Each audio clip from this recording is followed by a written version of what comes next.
이 사는 것을 믿사옵나이다. 아멘. 우리 말씀 보겠습니다. 누가복음 2장 1절로 14절 보겠습니다.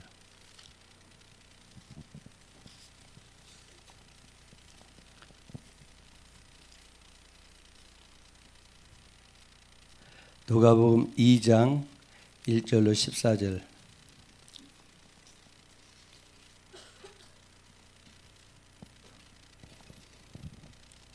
교독에서 봉독하겠습니다. 그때 가이사 아구스도가 영을 내려 천하로 다 호적하라 하였으니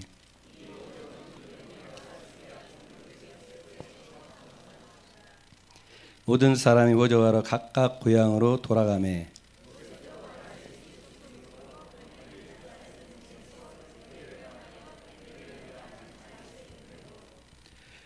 그 약혼한 마리아와 함께 호적하러 올라가니 마리아가 이미 잉태하였더라.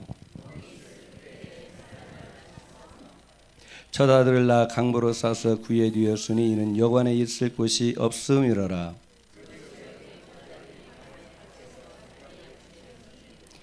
주의 사자가 곁에서 주의 영광이 그들을 두루 비추매 크게 무수하는지라.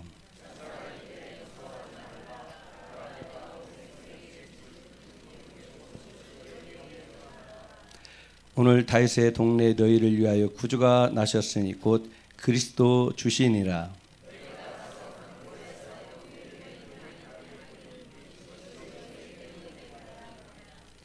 호련히 수많은 천군이 그 천사와 함께 하나님을 찬송하여 이르되 지극히 높은 곳에는 하나님께 영광이요 땅에서는 하나님이 기뻐하신 사람들 중에 평화로다. 아멘. 2장 1절 14절 말씀 중심으로 해서 떡으로 오신 예수님이라는 제목으로 말씀 나누기를 원합니다.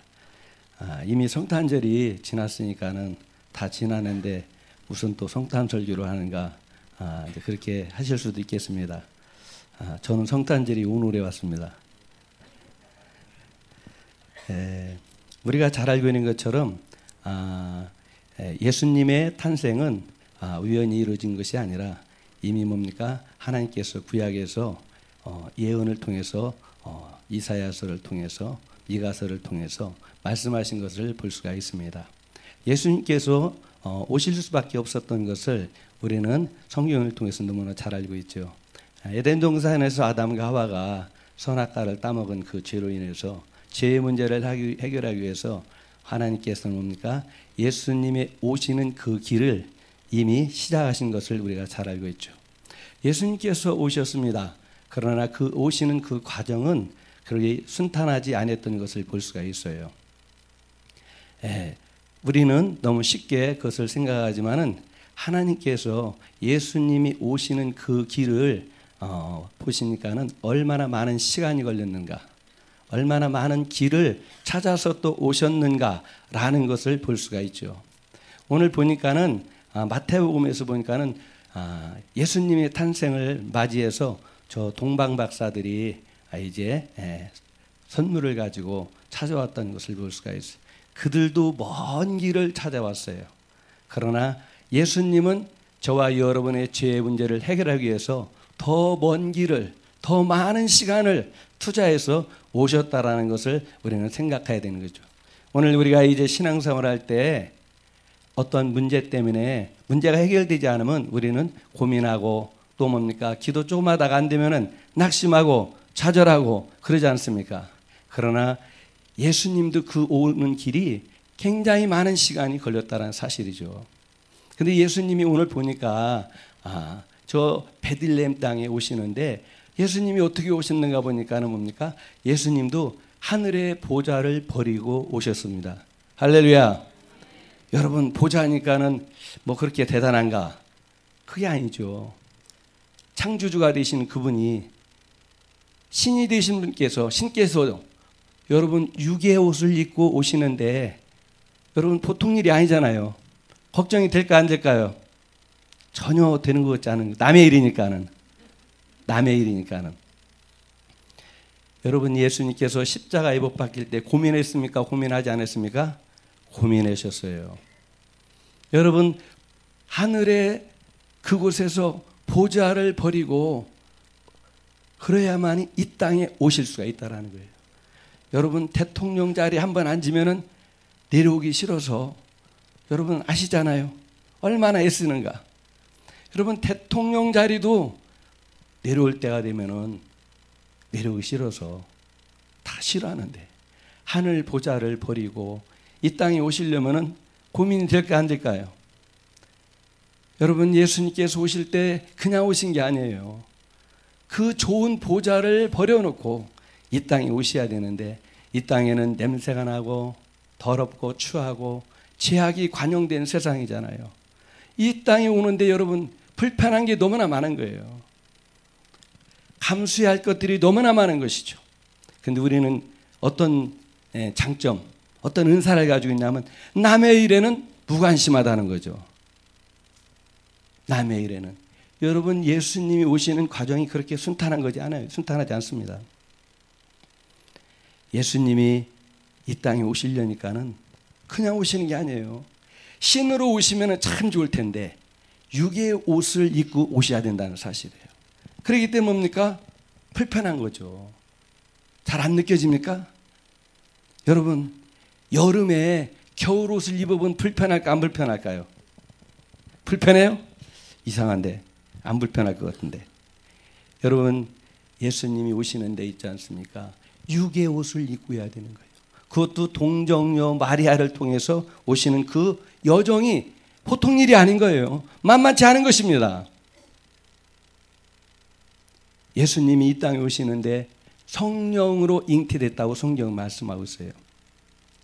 성령으로 잉태됐다라는 것은 무엇을 말합니까, 여러분? 그냥 성령께서 잉태하게 하셔서 오셨나 보다. 그게 아닌 거예요, 여러분. 예수님이 오시는데 마리아를 통해서 오셨지만은 이미 뭡니까? 성령을 통해서 오셨다라는 것은 창조 사역인 거예요. 할렐루야. 여러분 우리가 잘 알고 있는 것처럼 창세기는 뭐예요? 하나님께서 거기에는 누가 계셨어요? 성부, 성자, 성령님 함께 계셨어요. 같이 사역을 하셨습니다. 그런데 흙을 빚어서 어떻게 했었습니까?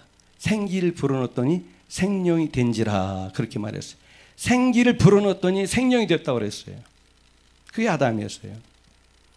오늘 마리아에게도 여러분 성령으로 잉태됐다라는 것은 생기를 불어넣은 거예요. 할렐루야. 창조 사역을 한 거예요. 잘 모르겠는데요. 아브라함을 보시면 돼요. 왜 하나님께서 아브라함을 100세 아기 이삭을 낳게 했겠습니까? 낳을 수 없을 때까지 기다리시는 거예요. 할렐루야. 낳을 수 있는 힘이 있으면은 누가 낳았어요? 내가 낳은 거예요. 내가 내 힘으로 낳은 거예요. 그런데 아내도 이미 뭡니까? 아기를 생산할 수 있는 힘이 없어요. 본인도 마찬가지예요. 그런 상태에서 하나님은 뭡니까? 이삭을 주신 거예요. 그러면 왜 그렇게 주셨느냐는 거예요. 그것은 뭡니까? 이미 아브라함의 혈통을 통해서 낳을 수 없는 자식 이삭을 낳게 하는 그것은 뭐냐면 그런 역사를 통해서 그런 기적을 통해서 예수님이 오시는 것을 말씀하고 있는 거예요. 만만한 것이 아닙니다. 우연이 아니라는 것이죠. 그래서 어떻게 합니까?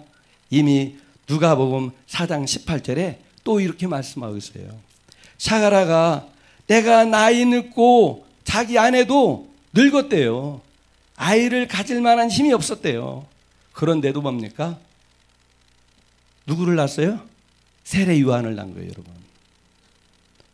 왜 그러면 하나님께서 세례 요한을 낳게 하시는데 쉽게 낳게 하시지. 아이 낳을 수 없을 때까지 기다린 다음에 나중에서야 그런 어떤 힘과 능력, 에너지 없고 그런 상태에서 세례 요한을 잉태하게 하신다는 거예요. 여러분 세례 요한을 통해서 뭡니까? 세례 요한이 어떻게 잉태되었는가?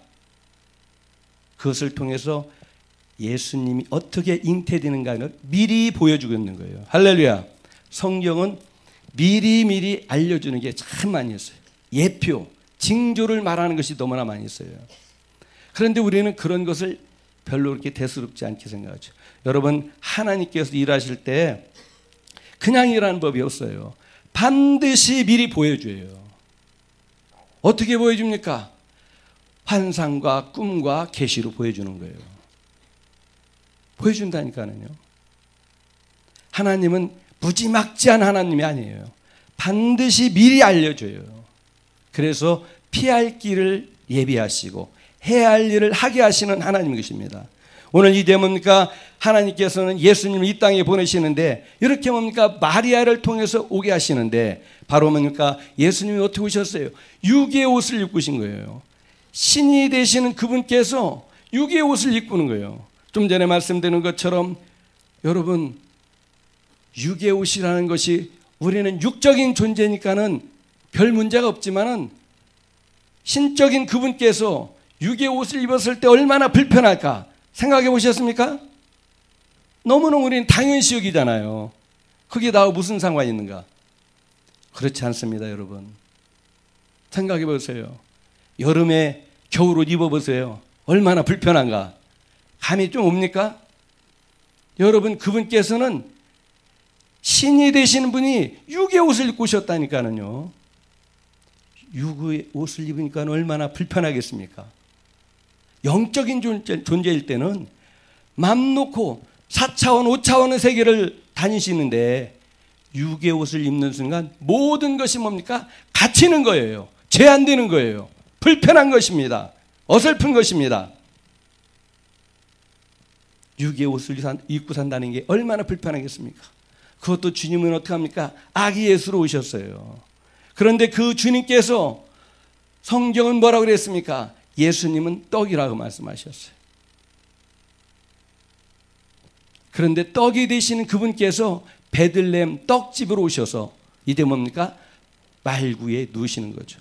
그런데 베들레헴이 왔을 때 예수님이 뭡니까? 거할 곳이 없었다라고 그랬어요. 여관이 없었다라는 것이죠. 이스라엘 백성들은 우리가 잘 알고 있는 것처럼 메시아 그리스도가 오기를 기다렸어요. 1000년, 2000년 자자손손 메시아에 대한 대망이 있었어요. 그러나 정작 그분이 왔을 때 맞이할 공간이 없었다는 사실이에요. 놀랍지 않습니까? 여관방이 없었다는 사실이에요. 그럴 수도 있어요. 그렇습니까? 그렇지 않습니다. 여러분, 우연은 없는 거예요. 예수님이 베들레헴에 왔을 때 여관방이 없었다라는 것, 사관이 없었다라는 것은 뭡니까? 이스라엘 백성들이 예수님을 기다렸지만은 사실은 뭡니까? 맞이할 수 없다라는 것을 보여주고 있는 거예요. 놀랍지 않습니까? 여러분, 성경은 우연이 없어요. 예수님이 베들레헴에 오셨어요. 떡이 되시는 그분께서, 밥이 되시는 그분께서 떡집 베들레헴에 왔는데 거할 곳이 없었어요. 그래서 어디에 누웠습니까? 구유에 누우셨다고 말씀하고 있는 것이죠. 여러분, 예수님께서 이렇게 여관방이 없어서 구유에 누웠다는 것은 이제 뭡니까? 이스라엘 백성들이 사실은 마음으로는 다 그분을 기다리고 또 기다린다고 했지만은 준비가 안 된 것이죠.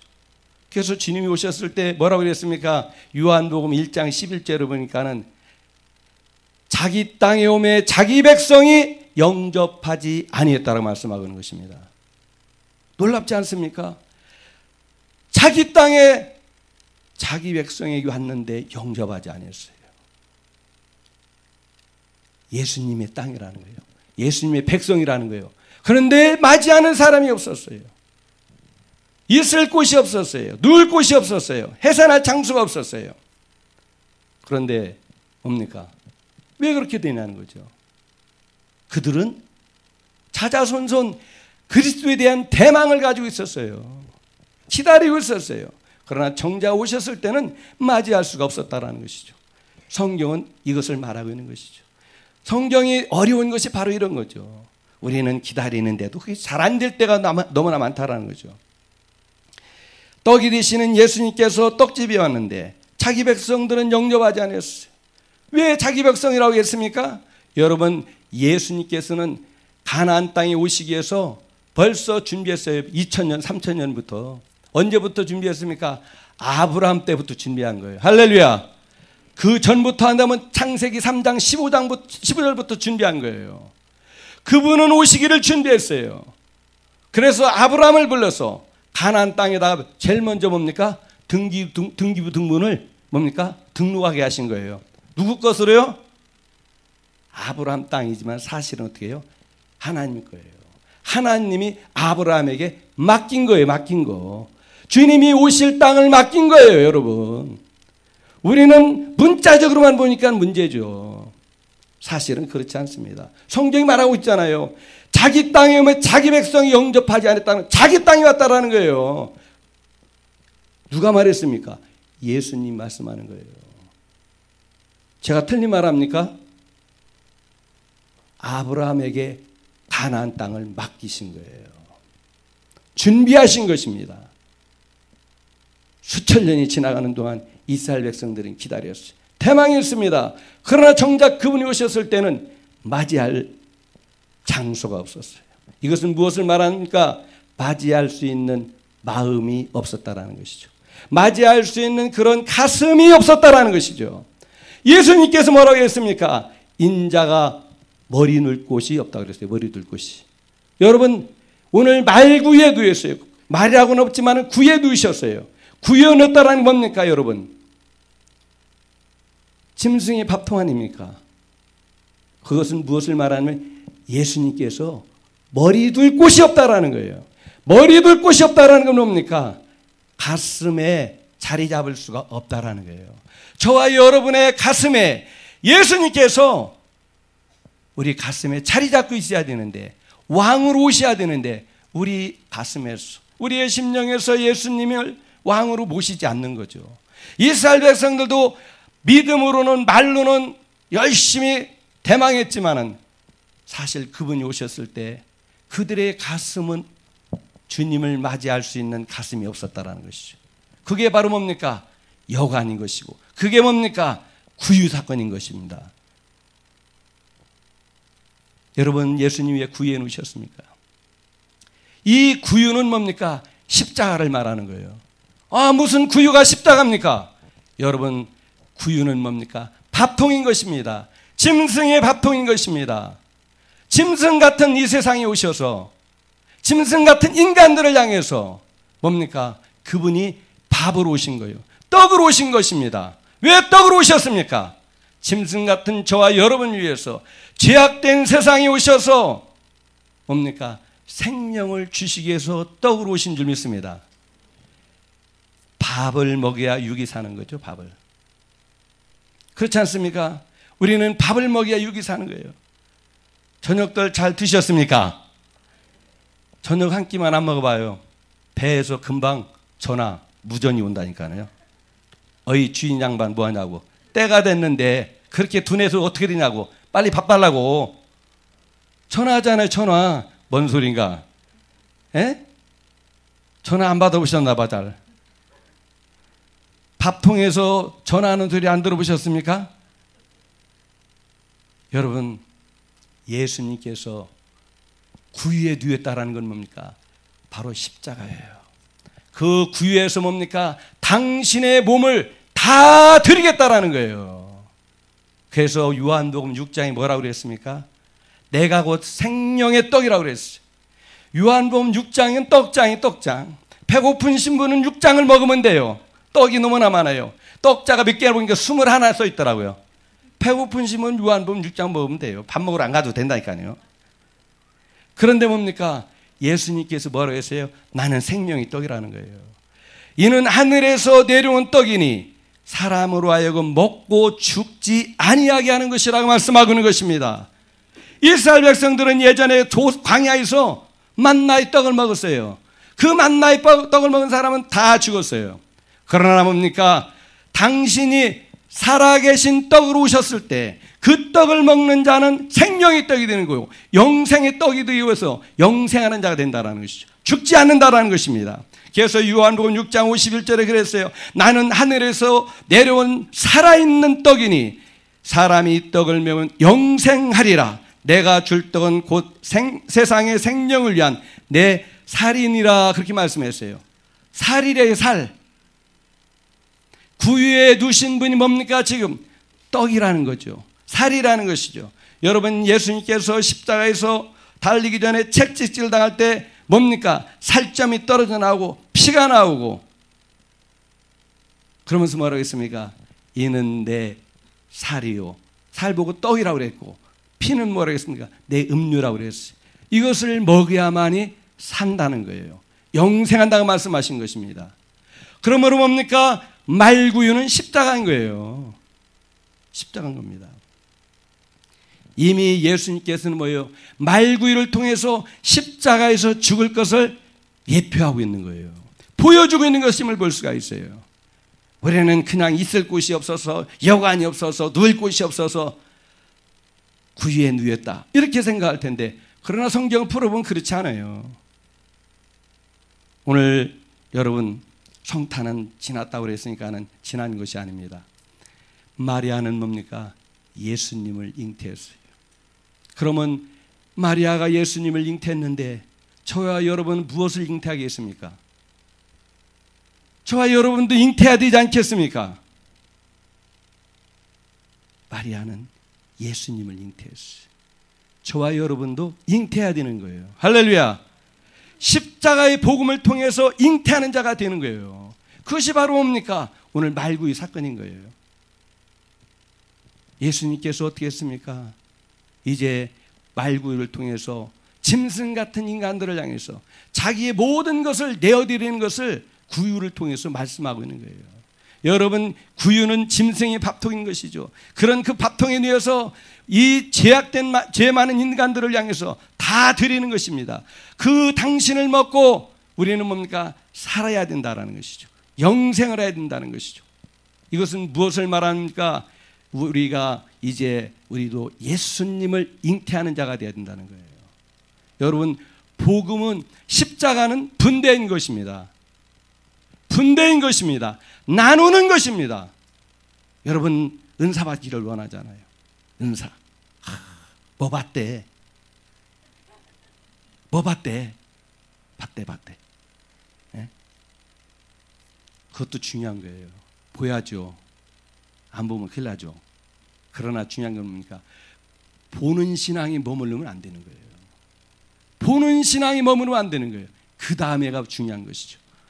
낳는 신앙이 돼야 된다는 것입니다. 잉태하는 신앙이 돼야 된다는 거예요. 그런데 우리는 힘이 없어서, 기도가 부족해서, 영권이 없어서 잉태할 힘이 없는 거죠. 그렇지 않습니까, 여러분? 구원받으면 다 천국 가는 것입니까? 우리 한국교회는 지금 번영신학에 너무 충만하잖아요. 예수 믿으면 다 복받는 걸로 생각하잖아요. 여러분, 구원은 은혜인 것입니다.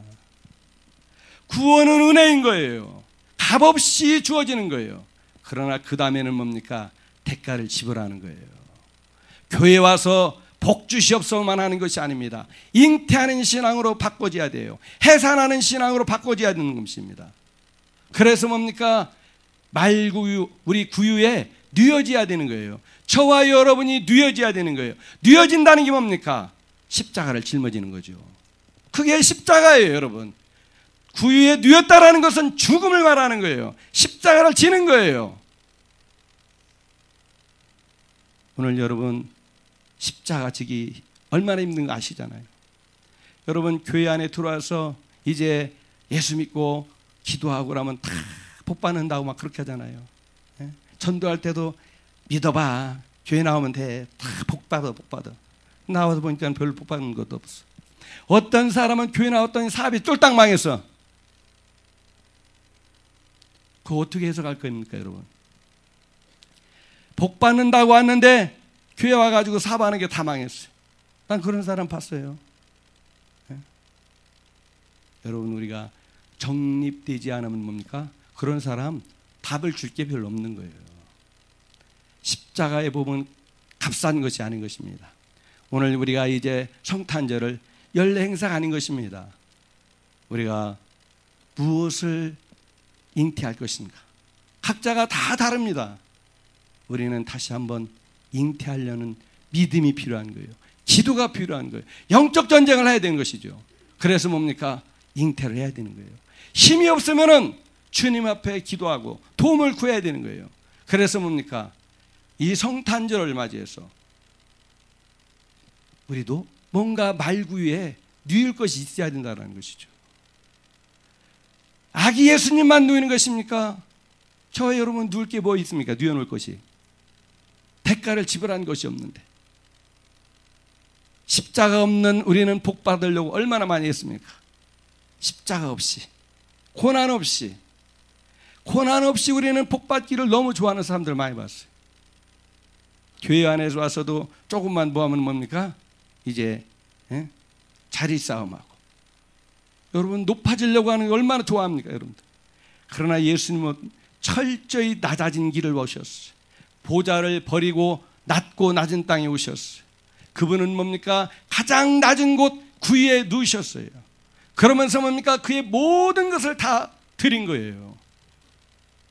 이것이 바로 십자가인 것입니다. 그래서 어떻게 하셨습니까? 우리가 잘 알고 있는 것처럼 예수님께서는 십자가에서 못 박혀 돌아가실 때 휘장이 위에서 아래로 갈라졌다고 그랬어요. 찢어졌다고 그랬어요. 둘로 나눠졌다고 했어요. 이것이 뭡니까? 하늘에는 영광이요 땅에는 평화인 줄 믿습니다. 여러분, 여기에서 하늘의 영광이 나타나고 땅에 평화가 오는 거예요. 십자가에서 예수님이 죽은 다음에 휘장이 갈라진 거죠. 하나님과 우리의 관계가 원수 관계였는데 이제 뭡니까? 그것이 트여졌어요. 휘장이 찢어짐으로 인해서. 이것이 평화라는 거예요. 이것이 평화. 할렐루야. 뭐가 평화입니까, 여러분? 구약에서 뭡니까? 예수님 오시는 길만 얘기했지. 그러나 뭡니까? 어린 양으로 말씀하셨어요. 신약에서는 그분 어린 양 대신 예수님이 오셔서 이제 다 이뤘다고 말씀하십니다. 그러면서 휘장이 갈라졌어요. 그러면서 우리는 뭡니까? 이제는 하나님과 우리의 관계가 회복되었어. 이것은 무엇을 말합니까? 바로 하늘에는 영광이요 땅에는 평화를 말하는 거예요. 이것은 에덴 동산이 회복된 것을 말씀하고 있는 거예요. 먹을 수 없는 생명나무로 먹을 수 있는 길이 열린 거예요. 여러분, 이제 하나님 나라가 바로 뭡니까? 저와 여러분에게 임한 것이 바로 다 이룬 것이고 이것이 바로 하늘에는 영광이요 땅에는 평화인 것입니다. 여러분 가슴에 심령에 하나님 나라 임했습니까? 하나님 나라는 그냥 임하는 것이 아니죠.